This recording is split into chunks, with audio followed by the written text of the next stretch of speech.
Morning routine போட்டு ரொம்ப நாள் ஆச்சு. காலையில அவசரமா கிளம்புறனால வீடியோ வேற எடுக்க முடியாது.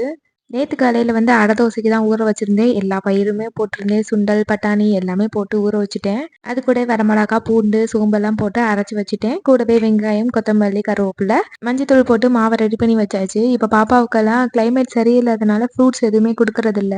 டெய்லியும் ஒவ்வொரு ஸ்நாக்ஸ் ஏதாவது வந்து ரெடி பண்ணி கொடுப்பேன். இன்னைக்கு அடை தோசை பண்றதுனால அதையே குட்டி குட்டியா ஊற்றி எடுத்துட்டு அதுக்கப்புறம் நாட்டு சக்கரை போட்டு கொடுத்து விட்டேன். ஸ்கூல்ல விட்டுட்டு வந்ததுக்கு அப்புறமா தேங்காய் சட்னி அரைச்சிட்டு எங்களுக்கும் தோசை ஊற்றிட்டு சாப்பிட்டாச்சு. சாப்பிட்டு முடிச்சுட்டு அப்படியே லஞ்ச் வேலையை ஆரம்பிச்சிட்டேன்.